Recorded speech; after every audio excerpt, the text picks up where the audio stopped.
boleh jadi kan perempuan-perempuan yang selingkuh itu bukan semata-mata salah dia. Karena di rumah dimaki suami, digentak suami, pelit lagi lakinya itu. Saya nanya, ada nggak laki pelit, Pak? Yang mana orangnya ya? Kalau ada, perempuan tuh paling nggak suka, Pak. Laki-laki pelit dan suka mengungkit-ngungkit. Udah pelit ngungkit-ngungkit, paling nggak suka tuh perempuan. Makanya saya ingatkan buat bapak-bapak, jangan pelit dan jangan suka ngungkit-ngungkit. Beri kenyamanan kepada istri. Ya, kayak Nabi manggil istrinya, ya Humaira, wahai yang kemerah-merahan. Kadang-kadang ibu-ibu tuh maulah Pak dipanggil kayak gitu. Maka dandan serba pink, kerudungnya pink. Kayak isinya Ustaz Saripudin. Di Facebook saya lihat pink dandannya ya. Kerudungnya pink. Ya ini kan ngode Ustaz Saripudin sebenarnya itu. Kerudung pink, bajunya pink, androknya pink, sandalnya pink, kaos kaki pink, tasnya pink, bedaknya pink, lipstiknya pink. Ketiban lewat depan lakinya, ingin betul dipanggil kemerah-merahan. Tapi apa kata suaminya? Anak babi mau kemana ya? Tega nih yang bapak-bapak ini. Mentang-mentang anak babi pink juga. Jadi suami yang baik itu tidak pernah menghina istrinya. Wala yahjuru illa fil bait. Dan yang berikutnya, suami yang baik takkan pernah minggat dari rumah kecuali tetap di dalam rumah. Ribut kayak manapun, minggat tidak menyelesaikan masalah. Sekarang saya balik, kita persingkat ini. Apa kewajiban istri kepada suami? Udah sering saya sampaikan ya Pak. Kewajiban istri itu pokoknya cuma satu. Taat kepada suami. Ibu-ibu itu paling gampang masuk surga, paling gampang masuk neraka. Ibu-ibu kalau pengen masuk surga taat suami. Tapi kalau pengen masuk neraka gampang ngelawan sama suami. Suami lagi tidur, Bu, sepak palanya. Gratis masuk nerakanya. Gak usah bayar kaplingan di neraka. Gampang betul kan bagi istri? Wong perempuan itu Pak, mudah masuk surganya. Yang ditanya juga nggak banyak-banyak. Mau cari pahala paling gampang. Ibu-ibu nyucup tangan suami, itu pahalanya sama seperti 70 kali cium hajar aswad. Apalagi suaminya hitam, kayak pantat wajan itu, persis hajar aswad. Makanya anak gadisnya kasih tahu, kalau cari jodoh jangan yang putih, jangan yang kuning, jangan yang coklat. Cari yang hitam sekalian, biar ngepasin hajar aswad. Kan ibu-ibu Indonesia ini belaga ya Pak. Belaga, oi kalau umroh haji rebutan cium hajar aswad. Padahal kalau mau tahu hukumnya, perempuan mah nggak disunah. Nggak sunah cium hajar aswad itu. Buat laki-laki saja yang cium hajar aswad itu. Ini belaga amat. Hajar aswad di Mekah dicium-cium, dibelek-belek nanti kepecet-pecet, kebelenyet-belenyet. Ketiban hajar aswad di rumah diabaikan. Kasihan bapak-bapak. Cium tangan suami sama seperti 70 kali cium hajar aswad. Nyuci baju suami. Jadi satu baju yang dicuci, ibu-ibu mendapatkan 1000 pahala, dicabut 2000 dosa. Makanya ibu-ibu kalau habis bikin dosa, nyuci baju. Bajunya udah bersih semua Ustaz, yang bersih cuci lagi. Tanya lakinya, Pak, apa? Kolornya mana? Ya gua pakai lah. Lepas Pak. Kirain mau ngajak apaan? Dia tuh Pak, ternyata nyuci kolor. Cuci baju sedemikian rupa. Ibu-ibu itu senyum depan suami, nyengir doang nih Pak. Nyengir, agak asam senyumnya. Senyum saja di depan suami sama seperti sedekah emas sebesar gunung Uhud. Masya Allah. Makanya ibu-ibu nyengir aja depan suami. Ya tergantung tanggal lah kata ibu-ibu. Kalau tanggal muda nyengir ya. Awas tanggal tua Pak, kopi aja asin. Loh kok asin? Gulanya habis. Masukin garam malahan Pak. Allahu Akbar. Jadi inti bagi wanita cuman ketaatan. Makanya banyak wanita masuk neraka. Nabi bersabda, at-tala'tu fil jannati fara'aitu aktar ahlihal fuqara. Aku diajak kunjung ke surga kata Nabi, dan aku lihat kebanyakan penghuni surga orang miskin, orang fakir. Makanya orang-orang miskin itu duluan masuk surganya Pak. Makanya bapak-bapak kalau pengen cepat masuk surga, jangan kaya. Yang sudah terlanjur kaya, hartanya kumpulin, kasih ke saya. Enak aja kata bapak-bapak. Orang kaya itu lama masuk surganya. Kalau orang miskinnya cepat. Kebanyakan aku lihat kata Nabi di surga itu orang fakir. Wa tala'tu fin nari wa ra'aitu fara'aitu aktsara ahlihan nisa. Dan aku diajak kunjung ke neraka. Maka aku lihat kata Nabi ternyata sebagian besar penghuni neraka adalah perempuan. Mengapa perempuan banyak masuk neraka? Karena kurang syukur dengan suami. Ada uang abang disayang, enggak ada uang abang ditendang. Kalau dompet laki lagi gemuk mau dipeluk-peluk. Coba kalau dompet lakinya lagi nipis, megang saja bilangnya najis. Jijai bajai najong tralala. Ini bahaya Pak zaman sekarang. Wanita kalau lihat laki bukan lihat tampangnya. Wanita zaman sekarang lihat dompetnya, lihat duitnya.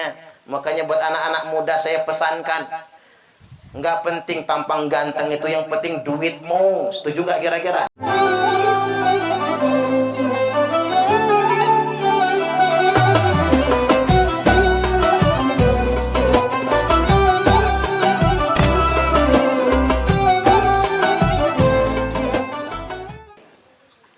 Nah, pada kesempatan kali ini saya hendak menyampaikan risalah tentang bagaimana menciptakan keluarga yang sakinah, mawaddah, warahmah. Karena sakinah ini mudah menyebutkannya. Bahkan saking mudahnya kita bikin akronim alias singkatan. Kita bikin singkatan samara katanya. Ada yang samawa. Bagusnya sih jangan samawa ya Pak, karena wa di situ atau huruf sambung itu. Jadi bagusnya sakinah sa, mawadah ma, warohmah rohmahnya ro. Jadi samara. Jadi nyebutnya mudah, sakinah, mawadah, warohmah. Gampang nyebutnya kita samara. Tetapi bagaimana cara mewujudkannya? Yang pertama, ingin keluarga yang bahagia, ingin keluarga yang sakinah, maka jaga sholat. Ini nomor satu, simple tapi benar ini. Jaga sholat. Saya yakinkan buat panjenengan semua tidak akan pernah bahagia. Rumah tangga yang di keluarga itu enggak jaga sholat 5 waktu, tidak akan pernah bahagia.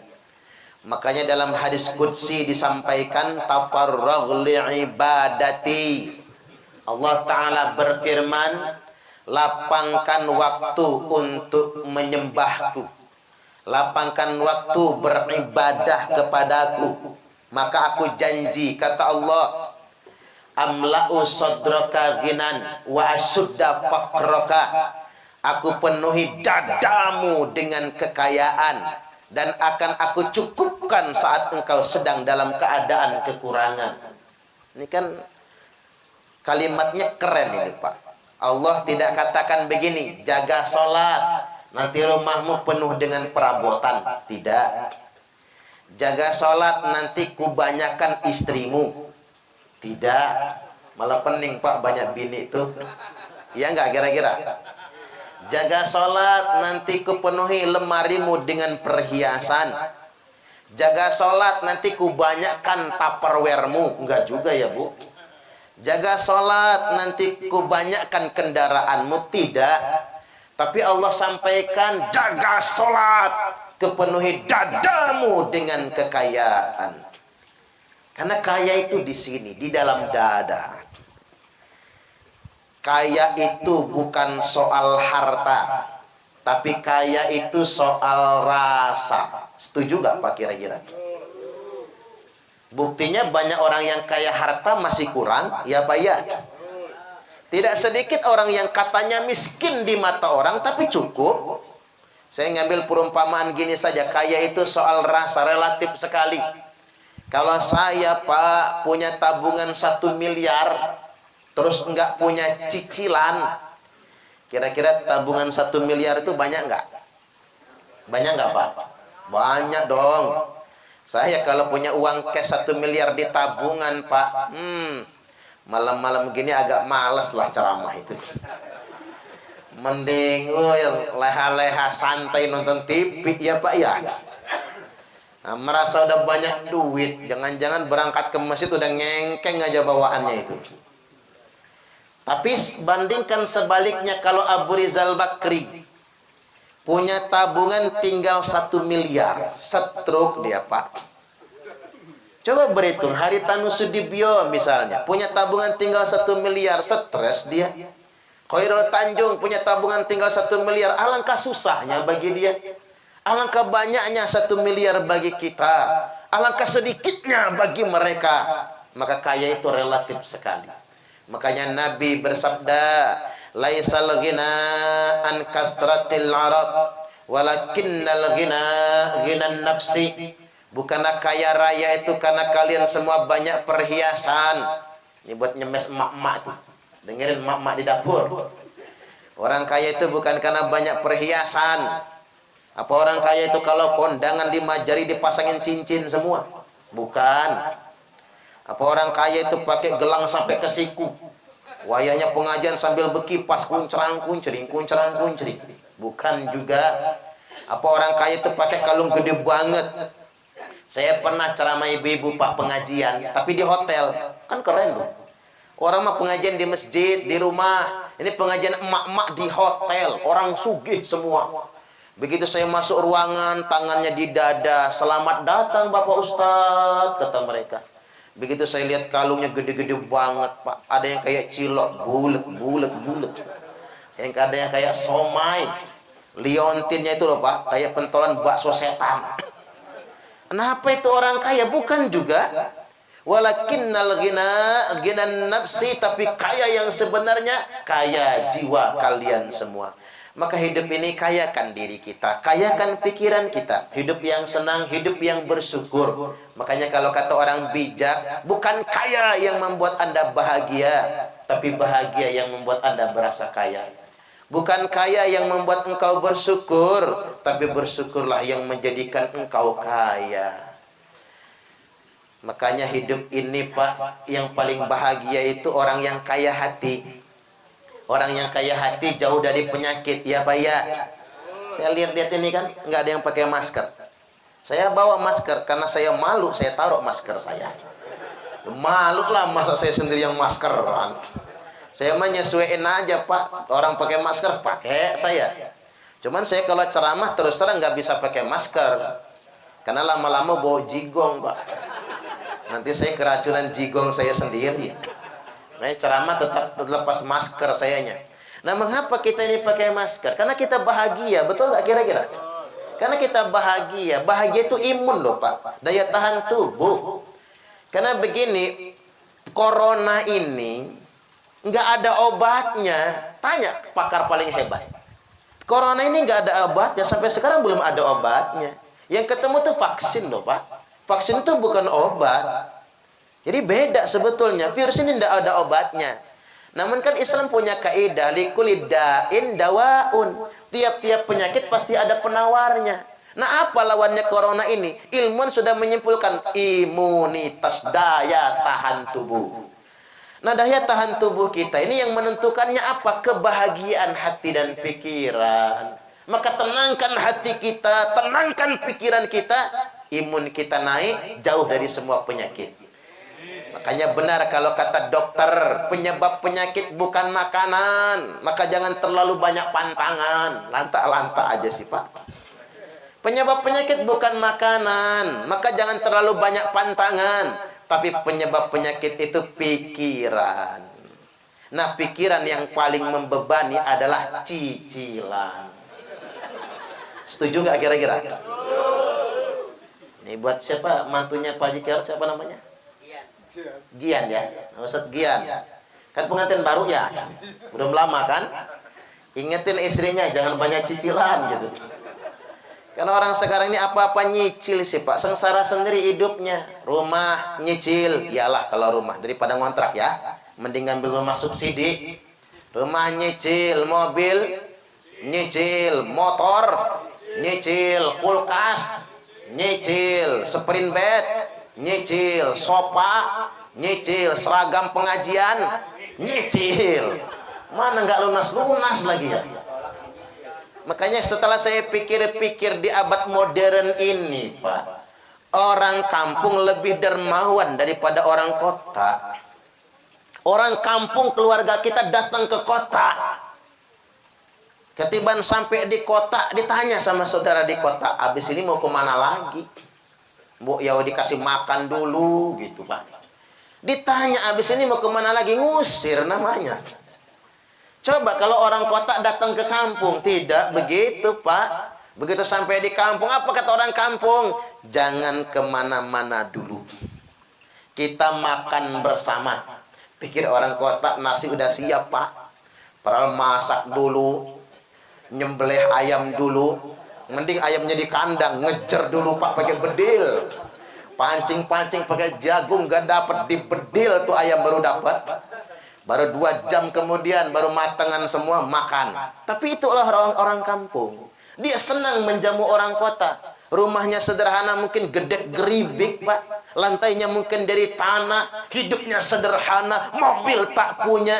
Kendaraan paling banter, paling punyanya cuman motor. Tapi begitu saudara jauh datang ke rumahnya, dijamu dengan apa saja. Loh, mengapa orang kampung lebih dermawan? Karena orang kampung nggak punya cicilan. Itulah mengapa mereka dermawan. Nah, orang kota karena semua serba nyicil, berhitung. Makanya orang kota mikir ngejamu tamu 10 nih. Cukup nggak anggarannya nih? Padahal duitnya buat cicilan besok jatuh tempo. Pokoknya mulai sekarang, Pak, ini logis banget ini. Kurangilah nyicil. Jangan lihat punya orang. Syukuri yang punya kita. Makanya bapak-bapak ini paling sengsara punya bini matre. Tapi ujian ya Pak, sabar ya Pak. Kalau punya bini matre, mana tukang manasin laki. Laki capek-capek pulang kerja, mana di kantor dimarahin bos lagi ya. Sampai rumah kata bininya, "Pak, tetangga ganti TV. Papa kapan?" Panas. "Pak, tetangga ganti motor. Papa kapan?" "Pak, tetangga ganti istri. Papa kapan?" Ya udah kalau mau Pak, kita salin aja. Artinya Bapak Ibu rahimakumullah, kaya itu soal rasa, bukan soal harta. Nah, agar kita benar-benar dikayakan oleh Allah Ta'ala, jaga sholat. Amla'u sadraka ghinan, kupenuhi dadamu dengan kekayaan, kata Allah. Tapi kalau sebaliknya, wa illam taf'al, kalau engkau tidak menjaga sholat, malaktu sadraka suglan, kupenuhi dadamu dengan kesempitan, walam asudda faqraka, dan aku tidak akan mencukupkan kalau engkau sedang dalam keadaan kekurangan. Kalau kata orang sholat zuhur mepet asar, asarnya numbur maghrib, maghribnya mentok isya, isyanya ketiduran, subuhnya kesiangan. Ketiban sholat subuh niatnya usalli fardhu subhi raka'ataini mustaqbilal qiblati, kodoan lillahi ta'ala. Lo kodoan Pak jam 8 sholat subuhnya. Istrinya nyusul, apa kata istrinya? Usalli fardhu subhi raka'ataini mustaqbilal qiblati, kesiangan lillahi ta'ala. Lo kok kesiangan Bu, jam 9 sholat subuhnya. Nanti anaknya niru, apa kata anaknya? Usalli fardhu subhi wa dhuhri wal asri wal maghribi wal isya'i, kroyoan oplosan lillahi ta'ala. Hancur sholat.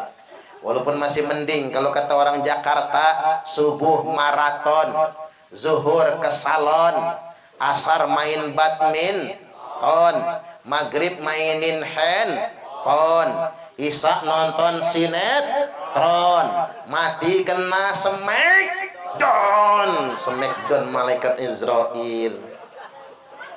Ya cobalah kita biasakan seperti dulu cara kita di kampung. Cara saya di kampung itu begitu Pak, habis sholat maghrib maka kumpul keluarga makan bersama. Makanya cara zaman dulu itu kan isya itu dimalamkan sedikit. Kita aja buru-buru itu Pak, maghrib ke isya sejam cuman jaraknya.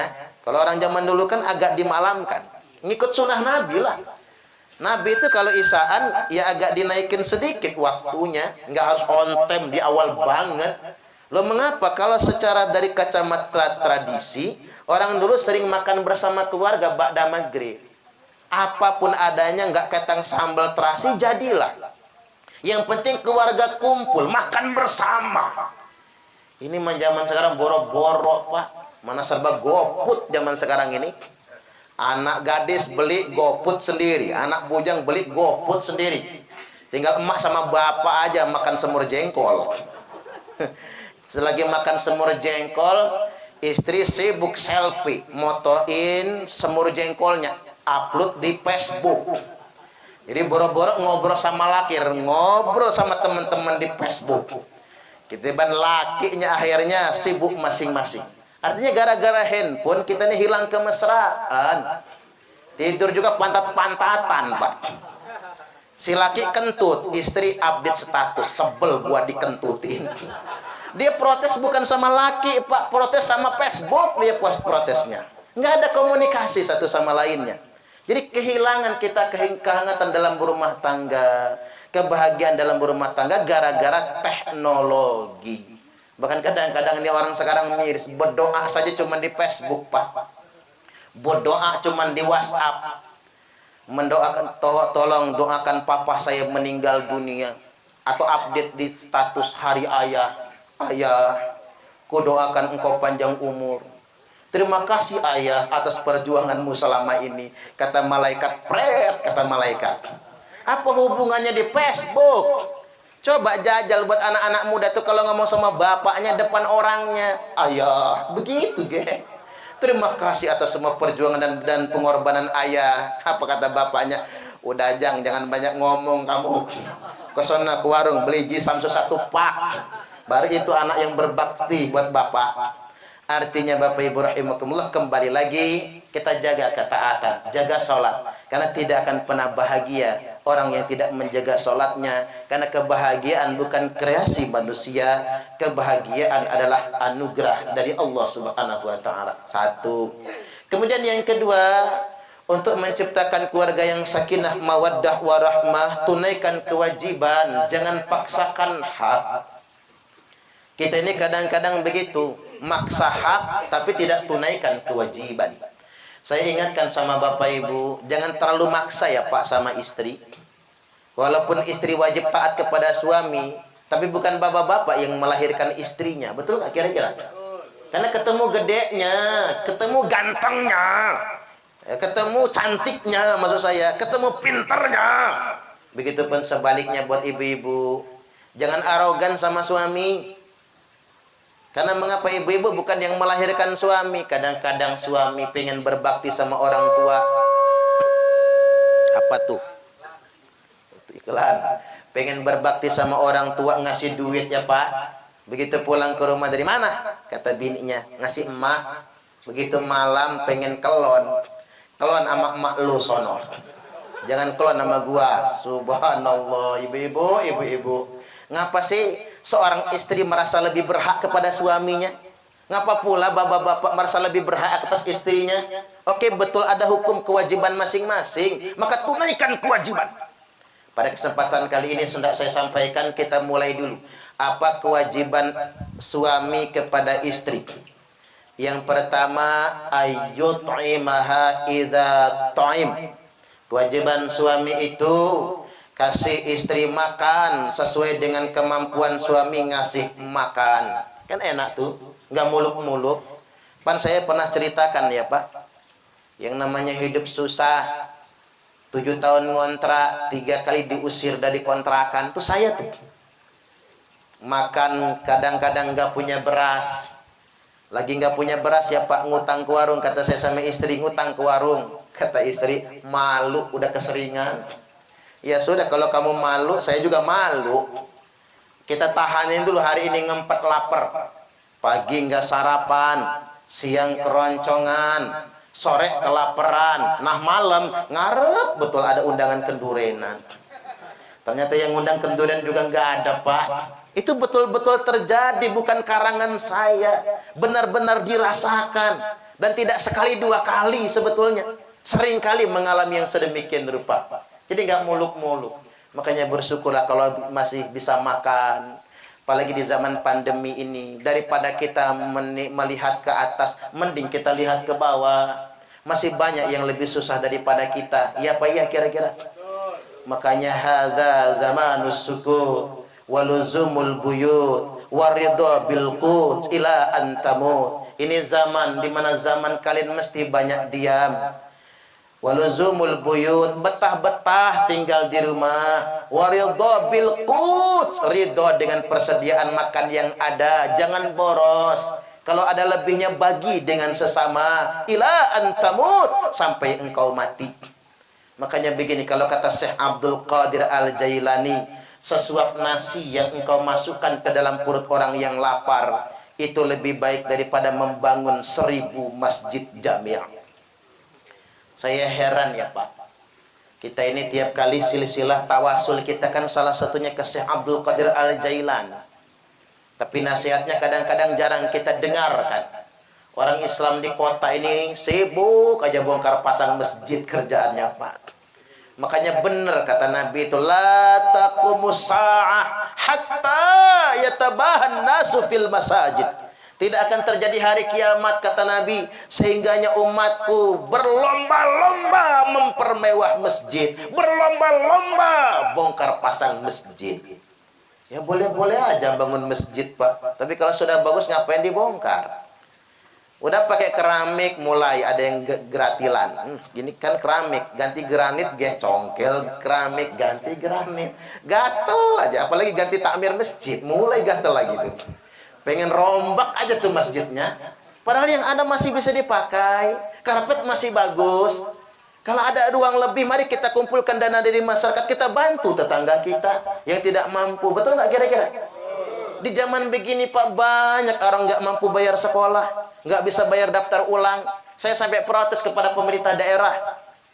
Mengapa saya protes Pak? Daftar ulang SMK negeri paling murah 6 juta. Ada yang 15 juta Pak. Ada yang 20 juta. Udah tahu yang daftar SMK itu rata-rata orang melarat. Betul nggak kira-kira? Anak-anaknya orang sugih itu mana mau Pak masuk SMK, masuknya SMA. Orang-orang hebat itu anak-anak orang kaya itu. Ketiban masuk SMK alangkah mahalnya. Banyak yang nggak sanggup bayar daftar ulang sekolah. Nah ini masa pandemi kita harus peduli dengan sesama. Alih-alih kita ngeluh padahal masih cukup makan, lebih baik kita berbagi dengan sesama. Mana qasat shadaqatum mimmal. Sedekah itu tidak akan pernah mengurangi harta. Bal yazdad, bal yazdad, bal yazdad. Malah semakin ditambah dan semakin ditambah. Baik, saya lanjutkan. Jadi yang pertama tadi kewajiban suami ngasih makan istri. Sesuai dengan kemampuan, jangan muluk-muluk. Ngapa pula sekarang harus makan enak terus? Makan enak terus kan kegemukan. Orang gemuk zaman sekarang banyak penyakit. Maaf ya gemuk-gemuk ya Pak. Banyak penyakitnya sekarang ini. Sesari kok tambah gemuk ya. Kayak saya ini hamil ini. 7 bulan atau 9 bulan ini Pak. 9 bulan ya. Masalahnya nggak lahir-lahir, itu yang jadi masalah. Kemudian yang berikutnya, wa ayaksuha idaktasah. Kewajiban suami itu belikan istri pakaian sesuai dengan kemampuan suami juga. Tapi kalau bisa ya Pak, kalau kita mah biasa-biasa aja, nggak usah keren-keren amat kayak Pak Atma ini biasa aja. Mana kurus dari dulu nggak gemuk-gemuk ya Pak. Biasa aja, nggak usah mewah-mewah. Tapi kalau pakaian buat istri itu harus bagus. Istri kalau bisa lebih keren daripada suaminya. Jadi jangan sampai suami kemana-mana nyetil keren, gitu kan bininya kemana-mana dasteran. Ke pasar daster, kondangan daster, pengajian daster, masak daster, tidur daster. Mending daster yang dipakai tidur, daster yang bener Pak. Daster habis masak tadi pagi, ngulek sambal terasi nggak cuci tangan, dikual-kual di bajunya, malam dibawa tidur. Begitu laki ikutan tidur kok di kasur bawa terasi ya.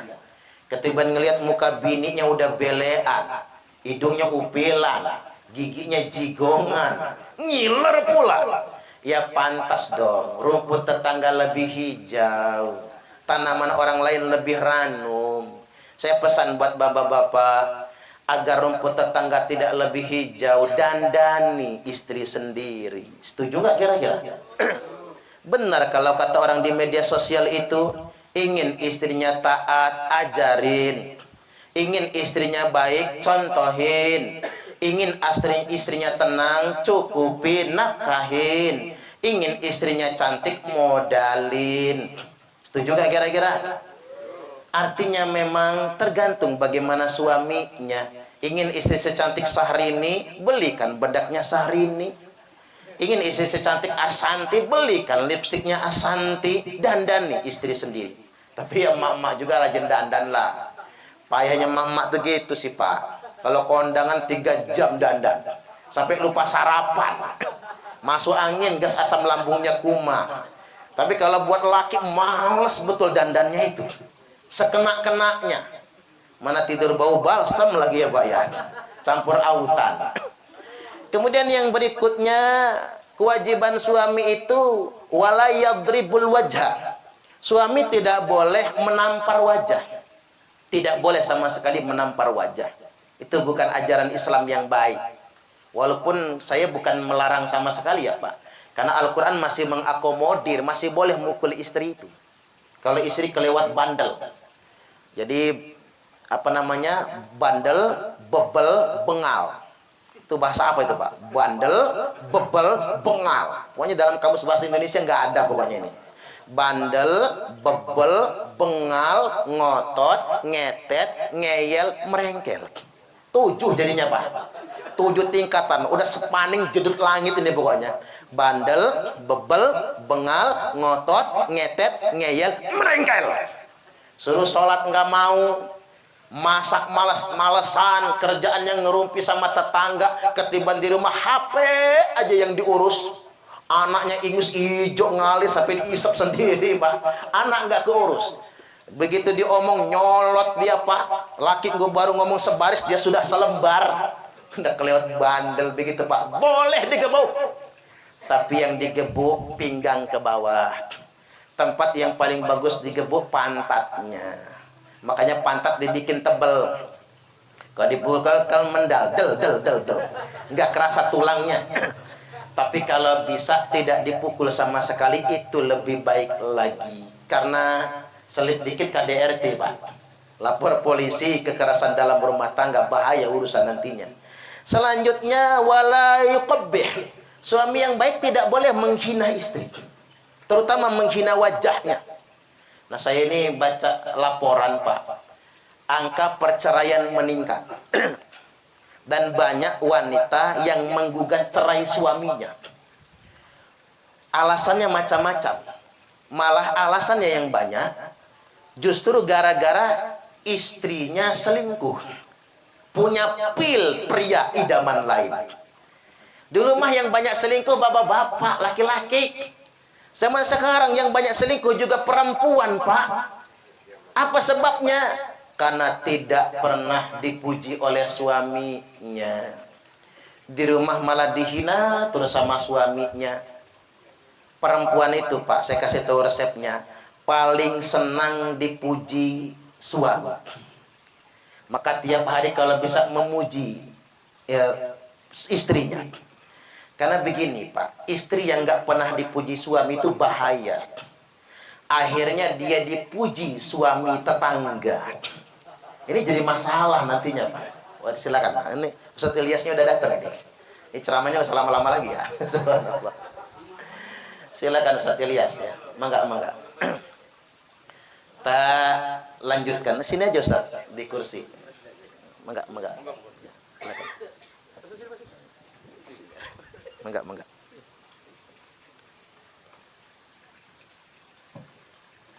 Kita ulang ya Pak. Istri yang tidak pernah dipuji suami, pada akhirnya dipuji suami tetangga.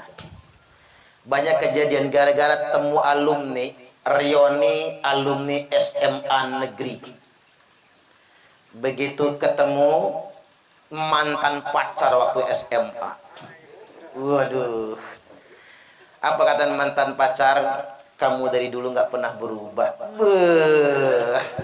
Langsung cie-cie, kelepek-kelepek Pak. Palanya langsung melar. Kupingnya mekar. Bahunya naik. Nggak berubah apanya, udah gembrot begitu. Cuman karena di rumah digembrot-gembrotin lakinya Pak.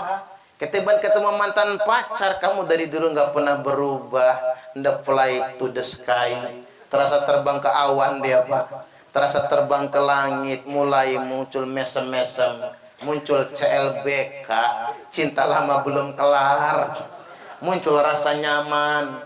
Ya boleh jadi kan perempuan-perempuan yang selingkuh itu bukan semata-mata salah dia, karena di rumah dimaki suami, digentak suami, pelit lagi lakinya itu. Saya nanya, ada nggak laki pelit Pak? Yang mana orangnya ya? Kalau ada, perempuan tuh paling nggak suka Pak, laki-laki pelit dan suka mengungkit-ngungkit. Udah pelit ngungkit-ngungkit, paling nggak suka tuh perempuan. Makanya saya ingatkan buat bapak-bapak, jangan pelit dan jangan suka ngungkit-ngungkit. Beri kenyamanan kepada istri. Ya kayak Nabi manggil istrinya, ya Humaira, wahai yang kemerah-merahan. Kadang-kadang ibu-ibu tuh maulah Pak dipanggil kayak gitu. Maka dandan serba pink, kerudungnya pink. Kayak isinya Ustaz Saripudin di Facebook saya lihat pink dandannya ya. Kerudungnya pink. Ya ini kan ngode Ustaz Saripudin sebenarnya itu. Kerudung pink, bajunya pink, androknya pink, sandalnya pink, kaos kaki pink, tasnya pink, bedaknya pink, lipstiknya pink. Ketiban lewat depan lakinya, ingin betul dipanggil kemerah-merahan. Tapi apa kata suaminya? Anak babi mau kemana ya? Tega nih yang bapak-bapak ini. Mentang-mentang anak babi pink juga. Jadi suami yang baik itu tidak pernah menghina istrinya. Wala yahjuru illa fil bait. Dan yang berikutnya, suami yang baik takkan pernah minggat dari rumah kecuali tetap di dalam rumah. Ribut kayak manapun, minggat tidak menyelesaikan masalah. Sekarang saya balik, kita persingkat ini. Apa kewajiban istri kepada suami? Udah sering saya sampaikan ya Pak. Kewajiban istri itu pokoknya cuma satu. Taat kepada suami. Ibu-ibu itu paling gampang masuk surga, paling gampang masuk neraka. Ibu-ibu kalau pengen masuk surga taat suami. Tapi kalau pengen masuk neraka gampang ngelawan sama suami. Suami lagi tidur Bu, sepak palanya. Gratis masuk nerakanya. Gak usah bayar kaplingan di neraka. Gampang betul kan bagi istri. Wong perempuan itu Pak, mudah masuk surganya. Yang ditanya juga gak banyak-banyak. Mau cari pahala paling gampang, ibu-ibu nyucup tangan suami, itu pahalanya sama seperti 70 kali cium hajar aswad. Apalagi suaminya hitam, kayak pantat wajan itu, persis hajar aswad. Makanya anak gadisnya kasih tahu, kalau cari jodoh jangan yang putih, jangan yang kuning, jangan yang coklat, cari yang hitam sekalian, biar ngepasin hajar aswad. Kan ibu-ibu Indonesia ini belaga ya Pak. Belaga, oi kalau umroh haji rebutan cium hajar aswad. Padahal kalau mau tahu hukumnya, perempuan mah nggak disunah. Nggak sunah cium hajar aswad itu. Buat laki-laki saja yang cium hajar aswad itu. Ini belaga amat. Hajar aswad di Mekah dicium-cium, dibelek-belek nanti kepencet-pencet, kebelenyet-belenyet. Ketiban hajar aswad di rumah diabaikan. Kasihan bapak-bapak. Cium tangan suami sama seperti 70 kali cium hajar aswad. Nyuci baju suami. Jadi satu baju yang dicuci, ibu-ibu mendapatkan 1000 pahala, dicabut 2000 dosa. Makanya ibu-ibu kalau habis bikin dosa, nyuci baju. Bajunya udah bersih semua Ustaz, yang yang bersih cuci lagi. Tanya lakinya, Pak apa? Kolornya mana? Ya gua pakai lah. Lepas Pak. Kirain mau ngajak apaan? Dia tuh Pak, ternyata nyuci kolor. Cuci baju sedemikian rupa. Ibu-ibu itu senyum depan suami, nyengir doang nih Pak. Nyengir, agak asam senyumnya. Senyum saja di depan suami sama seperti sedekah emas sebesar gunung Uhud. Masya Allah. Makanya ibu-ibu nyengir aja depan suami. Ya tergantung tanggal lah kata ibu-ibu. Kalau tanggal muda nyengir ya. Awas tanggal tua Pak, kopi aja asin. Loh kok asin? Gulanya habis. Masukin garam malahan Pak. Allahu Akbar. Jadi inti bagi wanita cuman ketaatan. Makanya banyak wanita masuk neraka. Nabi bersabda, at-tala'tu fil jannati fara'aitu aktsar ahlihal fuqara. Aku diajak kunjung ke surga kata Nabi, dan aku lihat kebanyakan penghuni surga orang miskin, orang fakir. Makanya orang-orang miskin itu duluan masuk surganya Pak. Makanya bapak-bapak kalau pengen cepat masuk surga, jangan kaya. Yang sudah terlanjur kaya, hartanya kumpulin, kasih ke saya. Enak aja kata bapak-bapak. Orang kaya itu lama masuk surganya. Kalau orang miskinnya cepat. Kebanyakan aku lihat kata Nabi di surga itu orang fakir. Wa tala'tu fin nari wa ra'aitu fara'aitu aktsara ahlihan nisa. Dan aku diajak kunjung ke neraka, maka aku lihat kata Nabi ternyata sebagian besar penghuni neraka adalah perempuan. Mengapa perempuan banyak masuk neraka? Karena kurang syukur dengan suami. Ada uang abang disayang, enggak ada uang abang ditendang. Kalau dompet laki lagi gemuk mau dipeluk-peluk. Coba kalau dompet lakinya lagi nipis, megang saja bilangnya najis. Jijai bajai najong tralala. Ini bahaya Pak zaman sekarang. Wanita kalau lihat laki bukan lihat tampangnya. Wanita zaman sekarang lihat dompetnya, lihat duitnya. Makanya buat anak-anak muda saya pesankan, enggak penting tampang ganteng itu, yang penting duitmu. Setuju gak kira-kira? Kalau mapan nggak kelihatan payang palanya itu, yang kelihatan mapannya itu. Baik, yang berikutnya yang ketiga. Kalau ingin keluarga yang sakinah, mawaddah, warahmah, berbakti kepada kedua orang tua. Sengajanya saya taruh yang terakhir ini Pak, di ujung. Berbakti pada orang tua. Karena orang sekarang tuh aneh Pak, membela-belain, maaf betul ziarah ke Wali Songo. Ya baguslah ziarah ke orang solih Pak, pahalanya besar kan, menziarahi ulama. Ziarah ke ulama itu baik yang sudah wafat atau masih hidup itu sama pahalanya. Apalagi ulama yang kita kunjungi ini kan Wali Songo, penghulu penyebaran Islam di Indonesia ini, yang menegakkan keislaman di bumi Nusantara ini. Wajar dong cikal bakalnya adanya kita di sini. Cuman kadang-kadang bela-belain ziarah Wali Songo, ongkos 1,5 juta, jajannya 10 juta. Tapi orang tuanya nggak pernah ditengok. Ketiban emak nelpon, "Jang, emak sakit, minta duit buat berobat, nanti mak seminggu lagi keburu mati maknya." Kadang-kadang kita salah Pak. Keramat kita yang sesungguhnya itu orang tua. Jangan abai dengan orang tua. Apa kata orang bijak? Perlakukan orang tuamu seperti raja, maka rezekimu pun akan seperti rezeki para raja. Tapi awas, kalau engkau memperlakukan orang tuamu seperti pembantu, maka rezekimu pun akan seperti rezeki pembantu. Capek nyarinya, tapi tidak akan pernah cukup selama-lamanya. Ridha Allah fi ridhal walidain. Ridha Allah ada pada ridha kedua orang tua. Kalau kata ibu saya Pak, jemetua Tuhan kedua. Orang tua itu Tuhan nomor 2. Betul itu kan? Ridha Allah fi ridhal walidain. Makanya ibu saya ngomong, cuman ibu saya ini nggak bisa bahasa Indonesia Pak, bisanya bahasa Inggris. Kata ibu saya, ame anak lemah, umak dek denak minta. Ame anak sare, umak nangis siang malam. Ini bahasa Inggris Kingston. King itu raja, stone itu batu, batu raja. Oke, saya terjemahkan dulu ini bahasanya ini. Ame anak lemah, umak dia nak minta. Kalau anaknya senang, ibu nggak pengen minta. Betul nggak kira-kira? Bapak nggak pengen minta, tapi kalau dikasih yang mau. Ini mau nggak, anak sekarang nih payah ya Pak. Sekolah tinggi-tinggi, gelarnya aja sarjana. Merantau ke kota, nelpon ke kampung, mah apa nak? Masih punya duit? Masih. Cukup kira-kira? Cukup nak. Enggak, mama ngomong aja. Masih mau dikirim apa enggak? Enggak usah nak. Lo ngapain nanya? Payah tuh orang ya Pak. Kalau mau ngasih orang tua ya kasih aja ge.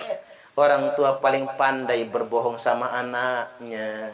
Sebaliknya, anak saru umak nangis siang malam. Kalau anaknya susah, kata ibu, orang tua nangis siang malam. Enggak ada Pak yang bisa mengalahkan ketulusan seorang orang tua. Betul nggak kira-kira? Mohon maaf, setulus-tulusnya suami enggak kan setulus orang tua. Apalagi bapak-bapak ini udah kelihatan wajahnya, udah kelihatan mukanya Pak. Dulu ada maunya mau dapetin istri bersimpuh, ngerayunya. Ada maunya kan, lagi demen soalnya. Coba kalau sudah 3 bulan aja habis akad nikah, bini minta kerokan, digentak sama lakinya. Nggak tahu suaminya capek, setulus-tulusnya suami, ndak ada yang setulus orang tua. Atau dibalik Pak, mohon maaf setulus-tulusnya istri. Tidak ada yang mengalahkan ketulusan seorang ibu. Jajal bapak-bapak. Panjenengan stroke bengek. Udah stroke, bengek, rematik, asam urat, osteoporosis, prostat, bocor kelek. Ini lengkap sudah kan, berak, kencing di celana. Popoknya aja mahal, tapi cerewet betul. Udah tahu penyakitan nggak mawas diri nih orang. Udah tahu penyakitan marah terus. Istri telat ngambil anduk marah. Istri telat bikin teh marah. Istri sambil ngaduk teh ngebatin dia Pak. Kapan matinya orang satu ini? Percayalah sama saya. Hilang juga tulusnya Pak. Ngedoa sih tidak, cuman ngebatin. Makanya tidak ada yang mampu mengalahkan ketulusan orang tua. Sekali lagi, perlakuan orang tua seperti raja, maka rezekimu pun akan seperti rezeki para raja. Contoh sederhana yang paling dekat, Pak Khairul Tanjung, Pak. Orang terkaya nomor 3 di Indonesia. Bukan harta warisan, bukan anugerah orde baru, tapi beliau berusaha dan berjuang sekarang jadi orang terkaya nomor 3 karena berbakti dengan ibunya. Pak SBY itu jadi presiden saking baktinya sama Ibu Habibah, orang tuanya ibunya. Pak Jokowi jadi presiden saking baktinya dengan Ibu Sujiatmi. Pak Jokowi itu Pak bisa jadi presiden berkah baktinya sama Bu Sujiatmi. Ditanya sama Tuan Guru Bajang, Bu, anak ibu bisa jadi presiden amalannya apa? Kata Bu Sujiatmi, memang si Kowi itu kata dia bakti betul. Kowi Kalimantannya ya Pak. Bakti betul sama orang tua. Nah si ibu tahajud tiap malam, rajin puasa Senin Kemis Pak. Baca Al-Ikhlas 1000 kali sehari semalam. Makanya ibu-ibu, bapak-bapak jajal ya baca Al-Ikhlas 1000 kali setiap malam. Riyadhah. Buat amalan. Jangan-jangan ada anaknya yang jadi presiden nantinya. Jangan-jangan kan begitu. Seperti Ibu Sujiatmi. Apa sebab utamanya? Bakti kepada orang tua. Maka jangan pernah abaikan kedua orang tua. Terakhir saya mau closing ini. Ini kisah nyata ya Pak. Saya closing dengan kisah nyata. Orang sudah berkeluarga anaknya. Anak wedok, anak perempuan. Kata emaknya, ditelepon, "Dok, apa? Bapak meriang. Tolong ditengok." "Ya, Mak. Tar ya, tak pamit suami dulu." Tuh, istri solehah, Pak. Walaupun nengok bapak kandungnya, pamit sama suami. Telepon suami di kantor, "Pak, kata Mama, Bapak sakit. Saya izin ya nengok Bapak." Apa kata suaminya? "Yaudah, silakan tengok duluan. Nanti Papa pulang kerja langsung nyusul." Nih, mantu soleh, Pak. Istri minta izin nengok orang tua, diizinkan. Ini mantu soleh. Jangan sampai kemudian dihalang-halangi berangkat sampai ke rumah orang tua. "Mana Bapak, Mak?" "Tuh di kamar merintih-merintih itu. Dengar suaranya." "Dok, pijitin sendok." "Kamu kan nggak pernah mijitin Bapak." Waduh, mah nggak biasa. Kan ada anak perempuan itu ya Pak, kurang dekat sama bapaknya kan. Nggak biasa. Ya sudah, kalau nggak mau biar Mama nanti yang mijitin. "Kamu duduk sini. Lihat di lemari itu. Boneka kamu masih kesimpan." "Iya, Mak. Masih awet aja tuh boneka." Itu yang tengah tuh. "Bapak mau meriang, berangkat kerja. Mak kasih titipan duit. Nanti pulang kerja beli obat."